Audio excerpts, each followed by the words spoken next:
মুর্শিদাবাদ একটি বাংলা, বিহার, উড়িষ্যার প্রাক্তন রাজধানী, যার প্রতিষ্ঠাতা মুর্শিদা কুলি খাঁ এবং ভারতবর্ষের পশ্চিমবঙ্গে রাজ্যের মুর্শিদাবাদ জেলায় একটি শহর ও পৌরসভা এলাকা। অষ্টাদশ শতাব্দীর সময় মুর্শিদাবাদ একটি সংশ্লিষ্ট শহর ছিল। পরে প্রশ্ন হলো আমাদের, মুর্শিদাবাদ কিসের জন্য বিখ্যাত?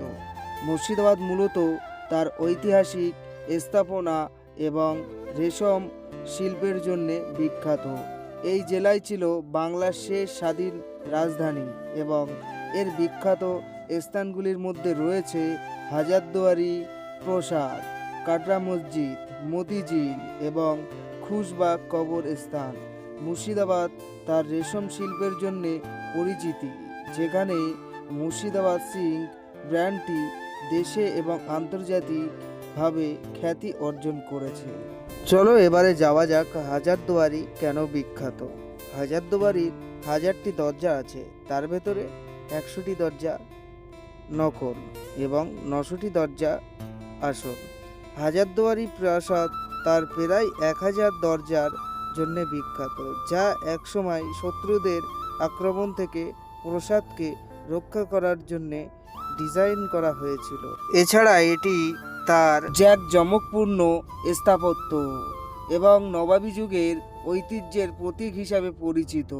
প্রাসাদটি বর্তমানে একটি জাদুঘর হিসাবে ব্যবহৃত হয়, যেখানে বিভিন্ন ঐতিহাসিক নিদর্শন ও সংগ্রহ প্রতিষ্ঠিত হয়। যারা হাজারদুয়ারিতে ঘুরতে যাচ্ছ তার আগে কিছু টিপস দিয়ে রাখি।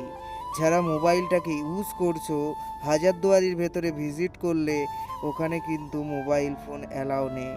তোমরা কি করবে, ফোনটাকে আগেই সুইচ অফ করে দিয়ে আপনার ভেতরে ঢুকবেন।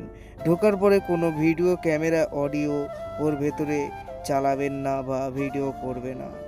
তার আগেই বলে দেই, ওখানে কিন্তু ভিডিও করলে 1000 থেকে 2000 ফাইন আছে।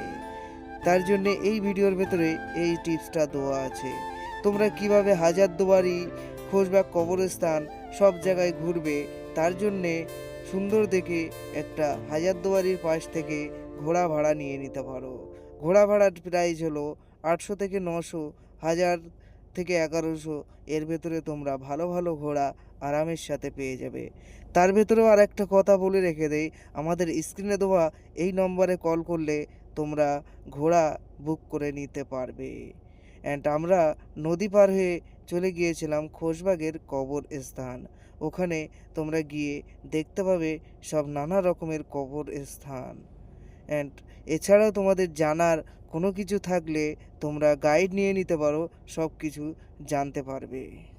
টিকিট নিয়েছে মাথা পিছু 50 টাকা করে। তারপরে ওখান থেকে নদীর এই সাইডে এসে তোমাদের একটা মোটর ভ্যান ভাড়া করে নিতে হবে। মোটর ভ্যানের ভাড়া হলো মাথা পিছু 10 টাকা করে। অ্যান্ড তারপরে খোশবাগ কবরস্থান তোমরা পৌঁছে যাবে। কবরস্থান তোমরা এখানে 10 টাকা থেকে 50 টাকা পর্যন্ত গাইড ভাড়া নিতে পারে, যা তোমরা গাইড নিয়ে তোমরা পুরো ডিটেলস সব কিছু ওদের কাছ থেকে জেনে যাবে। সবাইকে একটাই কথা বলতে চাই, এটা আমার নতুন ইউটিউব চ্যানেল। আমি জানি না এই ভয়েসের ভিত্তিতে কত কিছু ভুল ত্রুটি করেছি।